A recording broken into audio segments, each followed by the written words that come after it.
Hello my dear students, Gayatri Vidya Mandir उच्च माध्यमिक विद्यालय सांचौर जिला जालौर के हमारे इस YouTube चैनल पर आप सभी का एक बार फिर से स्वागत है।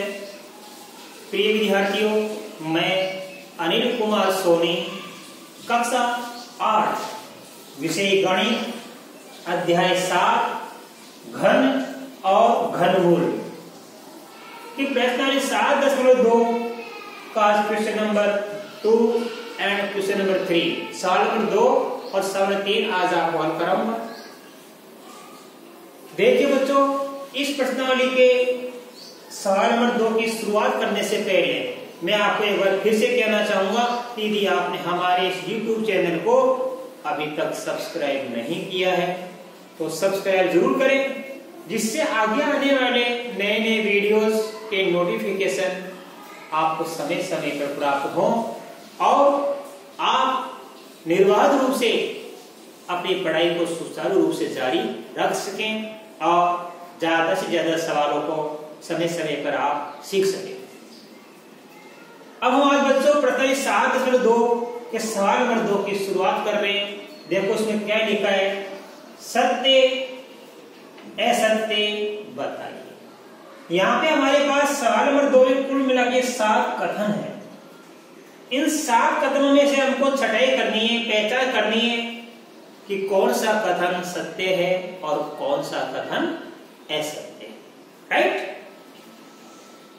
देखो इसका नंबर 1 कथन, पहला कथन क्या लिखा है, किसी भी विषम संख्या का घन सम होता है। यानी कोई भी विषम संख्या ले लो, उसका घन सदैव क्या होता है, सम होता है। अब सम होता है या विषम, ये तो हम जांच करेंगे कि यह कथन सत्य है या असत्य है। मान लो हमने एक सम संख्या ले ली, कोई भी एक ले ली, विषम संख्या में क्या ली, एक का घन कितना होगा, 1 होता है। एक की अगली विषम संख्या आती है 3, तो आप 3 ले लो, तो 3 का घन ज्ञात करेंगे, 3 गुणा 3 गुणा 3, राइट। 3 की अगली हमारी विषम संख्या आती है 5, आप 5 लेके देख लो, तो 5 का घन 5 गुणा 5 गुणा 5 कितना बनता है, 125। कोई सी भी ले लो आप, 7 ले लो, 7 का घन 7 गुणा 7 गुणा 7 343। 7 की अगली विषम संख्या आती है 9, तो 9 का घन होता है 9 गुणा 9 गुणा 9, ये 729। राइट, हमने सभी विषम संख्याओं का घन ज्ञात कर लिया बच्चों। और यहाँ पे देखो, जो हमको ये घन प्राप्त हो रही है, घन संख्या प्राप्त हो रही है, ये 1 विषम है, इधर ये 7 विषम है, इधर ये 5 विषम है, ये 3 भी क्या है, विषम है, ये 9 भी क्या है। तो ये विषम संख्याओं का घन हमेशा कैसा प्राप्त होता है बच्चों, विषम ही प्राप्त होता है। राइट, विषम संख्याओं का घन कैसा प्राप्त होता है, विषम प्राप्त होता है। और यहां क्या लिखा है, किसी भी विषम संख्या का घन सम होता है। इसका मतलब ये कथन असत्य है, ये कथन असत्य है। रॉन्ग, रॉन्ग का मतलब ये कथन असत्य है। क्यों? क्योंकि सभी विषम संख्याओं का घन कैसा होता है, विषम ही होता है। देखो नंबर 2, एक पूर्ण घन 2 शून्यों पर समाप्त नहीं होता है। एक पूर्ण घन 2 शून्यों पर समाप्त नहीं होता है। आप कोई सी भी शून्य वाली संख्या ले लो, मान लो हमने ले लिया 10, तो 10 का क्यूब ज्ञात करेंगे, 10 गुणा 10 गुणा 10 कितना बनता है, 1000। मान लो हमने शून्य की संख्या ले ली 20, 20 का घन 20 गुणा 20 गुणा 20 कितना प्राप्त होता है, 1 2 3 0, 2 दूनी 4, 4 दूनी 8। तो यह कितने शून्य है, 3, और यह भी कितने शून्य है, 3। तो बताइए किसी भी संख्या का घन कितनी शून्य पर समाप्त होता है, 3 शून्य पर समाप्त होता है। और यहां क्या लिखा है, ध्यान देना, एक पूर्ण घन दो शून्यों पर समाप्त नहीं होता है। सही बात है, बताओ ये दो शून्य पर समाप्त हो रहा है क्या? यहाँ दो शून्य पर समाप्त नहीं हो रहा है। इसका मतलब ये कथन क्या हमारा सत्य है, ये कथन हमारा सत्य है, राइट, ये हमारा कथन सत्य है। अब देखो बच्चों तीसरा, यदि किसी संख्या का वर्ग 5 पर समाप्त होता है तो उसका घन 25 पर समाप्त होता है। ये हम जांच करेंगे। देखो बच्चों, मान लो हमने कोई संख्या ले ली, मान लो 15, कोई संख्या ने ले ली 15। अब 15 का वर्ग ज्ञात करेंगे। 15 गुणा 15 कितना बनता है? 225। तो बताइए वर्ग कितने पर समाप्त हुआ? 5 पर। तो किसी संख्या का वर्ग 5 पर समाप्त हो गया, राइट। अब हम इसी संख्या का घन ज्ञात करेंगे। 15 गुणा 15 गुणा 15, राइट। तो देखो 15 को 15 से गुणा करेंगे। देखो 15 का घन ज्ञात कर रहा हूं तो ये होता है 3375। 15 गुणा कितना होता है? तो 15 को 15 से किया 225, तो 225 को 15 से गुणा करने 3375 आता है। यहाँ पे क्या लिखा है? किसी संख्या का वर्ग 5 पर समाप्त होता है। हमने संख्या 15 ली तो 15 का वर्ग वास्तव में 5 पर समाप्त होता है। आगे क्या लिखा है? तो उसका घन 25 पर समाप्त होता है। अब देखो इसका वर्ग तो 5 पर समाप्त हो गया, इसका घन कितने पर समाप्त हो रहा है? 75 पर। कितने पर समाप्त हो रहा है? 75 पर। यहाँ क्या लिखा है? उसका घन 25 पर समाप्त होता है। तो ये कथन हमारा असत्य है। ये कथन हमारा कैसा बच्चों? असत्य है, राइट। अब देखो बच्चों इसी प्रकार हम कथन नंबर 4 की भी जांच करेंगे। बच्चों ध्यान देना, ऐसा कोई पूर्ण घन नहीं है जो 8 पर समाप्त होता है। कोई ऐसा पूर्ण घन नहीं है कि जो 8 पर समाप्त होता है। आप ध्यान देना, ऐसा कोई पूर्ण घन नहीं है जो 8 पर समाप्त होता है। आप ध्यान दीजिए, हमारे पास क्या लिखा है? 2 क्यूब का मतलब 2 गुणा 2 गुणा 2 कितना होता है? 8। तो 2 क्यूब, तो 2 का घन कितने पर समाप्त होता है?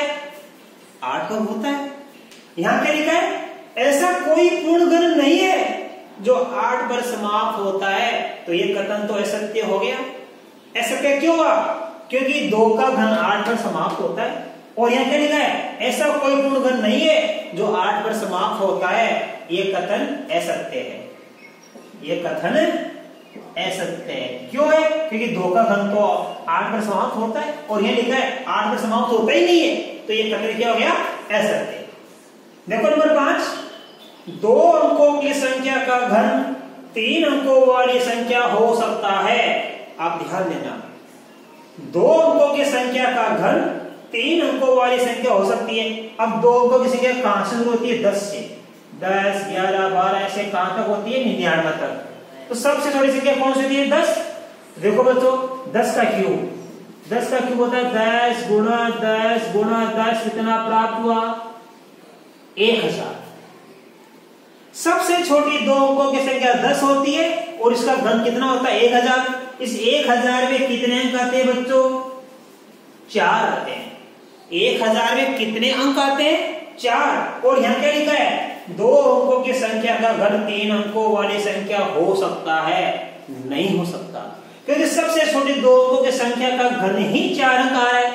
बाकी इसके बाद तो सभी बड़ी संख्या होती है। ये सभी 2 अंकों की बड़ी संख्या है। अब जितनी बड़ी संख्या 2 अंकों की लेंगे तो उसका घन भी उतना ही बड़ा प्राप्त होता जाएगा। ठीक है, सबसे छोटी 2 अंकों की संख्या 10 है, जिसका घन कितना आता है? 1000। और 1000 में कितने अंक होते हैं? 4। और यह क्या लिखा है? 2 अंकों की संख्या का घन 3 अंकों वाली संख्या हो सकता है। यानी ये कथन भी हमारा क्या है बच्चों? असत्य है, राइट। नंबर 6 देखो, नंबर 6 में क्या लिखा है? जरा ध्यान पूर्वक समझना आप। इसमें लिखा है 2 अंकों की संख्या के घन में 7 या अधिक अंक हो सकते हैं। अब 2 अंकों की संख्या देखो, यहाँ पे कितनी है? 10, 1000 हो गया। तो यहाँ पे 7 अंक तो हुई नहीं, ऐसे में। इसके बाद कितनी? 99 सबसे बड़ी 2 अंकों से निकलती है। तो 99 का क्यूब देखो, 99 गुणा 99 गुणा 99 होता है बच्चों। 99 का घन कितना होता है? 99 गुणा 99 गुणा 99 होता है।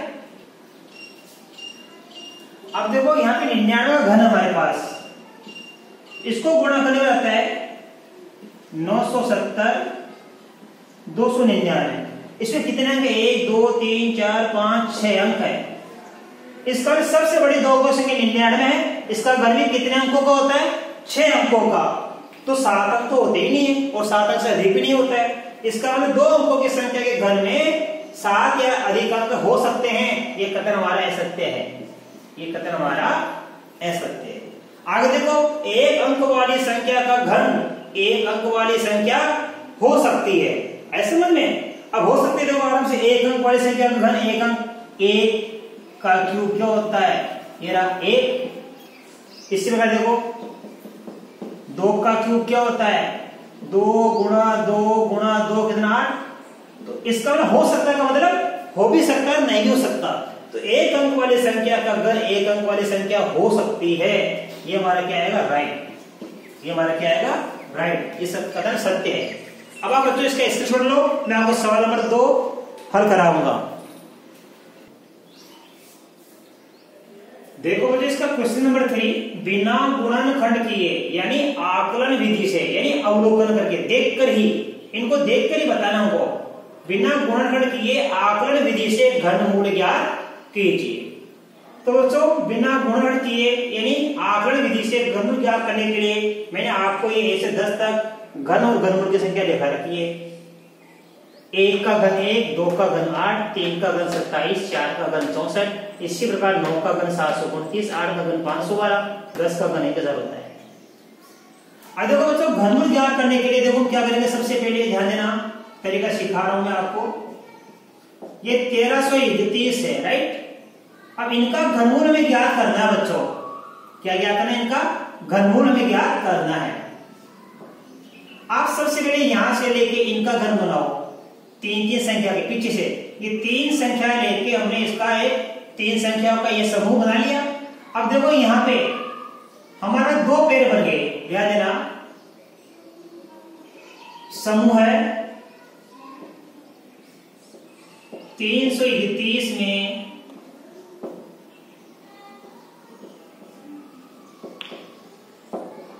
इकाई अंक कितना है? 1 है। इकाई अंक कितना? 1। अब देखो यहां पे हमारे पास जो ये घन संख्या है, इधर इनमें इकाई अंक कहां है? 1। ये रहा। ये किसमें आता है? 1 में। इकाई अंक 1 है, इसलिए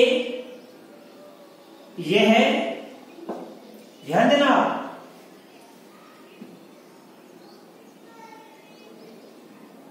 एक के घन में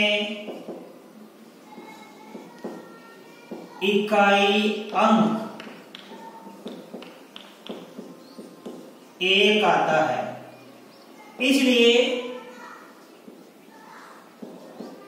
घनमूल में इकाई अंक कितना होगा? 1 होगा। अब ये बच गया हमारे पास में 1। अब देखो बच्चों, ये 1 किसके बीच में आता है? इन दोनों के बीच में 1 आता है, अर्थात इस 1 का घनमूल कितना होगा? 1। अब ये बच गया 1। इस 1 का घनमूल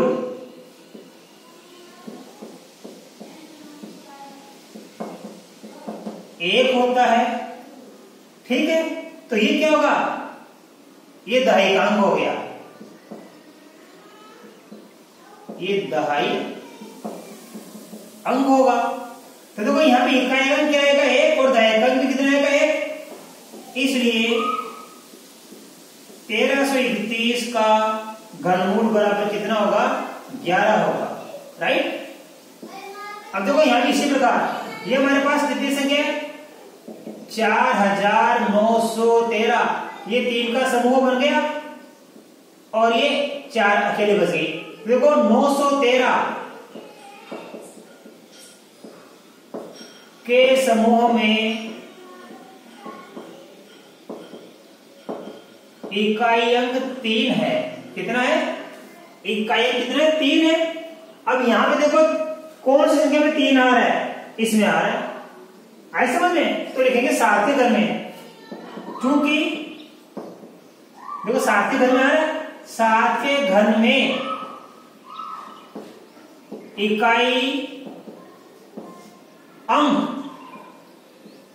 3 आता है, इसलिए इसके घनमूल में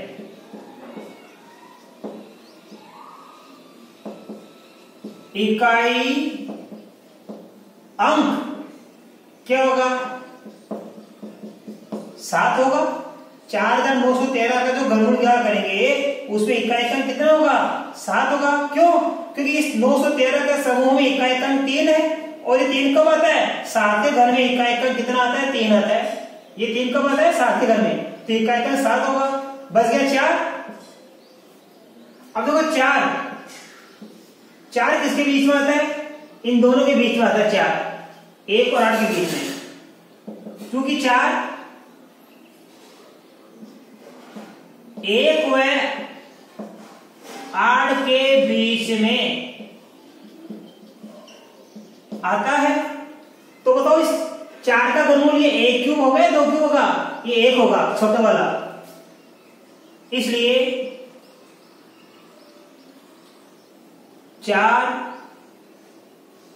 इसलिए दहाई का अंक, इसलिए दहाई का अंक कितना होगा? 1 होगा। दहाई का कितना होगा? 1 होगा। इसलिए घनमूल क्या करेंगे? 4913 का। तो इकाई अंक तो कितना प्राप्त हुआ हमको? देखो यहाँ पे इकाई अंक 7 प्राप्त हुआ, और दहाई का कितना प्राप्त हुआ हमको? 1, तो 17 आंसर आ गया। इससे नंबर देखो हमारे पास सवाल नंबर देखो ये तीसरा, 12167, ये 3 का समूह बन गया, बाकी बच गया 12। तो पहले 167 देखो, क्योंकि 167 में इकाई अंक बराबर कितना है? 7 है, और यह 7 कब आ रहा है? हमारे पास 7 ये रहा 3 के घर में, और 7 किसमें आता है? ये 7 3 के घन में आता है, इसलिए इकाई अंक बराबर क्या होगा? 3 होगा। इसका जो घनमूल क्या करेंगे? इकाई अंक कितना होगा? 3। अब देखो बच गया 12, क्योंक't 12 किसके बीच में आता है? इन दोनों के बीच में आता है 12। क्योंकि 12 8 व 27 के बीच में आता है,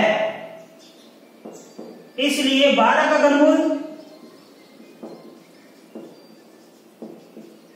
तो 12 का घनमूल तो बड़ा वाला होगा छोटा वाला होगा? छोटा वाला होता है हमेशा, तो 12 का घनमूल 2 होगा।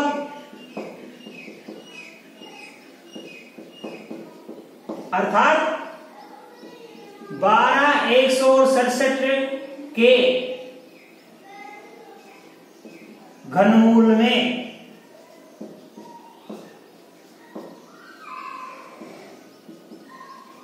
दहाई का अंक कितना होगा? 2 होगा। इसलिए 12167 इसका हम घनमूल ज्ञात करेंगे, तो इकाई अंक तो कितना प्राप्त हुआ हमारे पास? 3, और दहाई अंक कितना प्राप्त हुआ हमारे पास? 2, तो 23 हो गया। 12167 का घनमूल कितना प्राप्त होगा? 23 होगा बच्चों।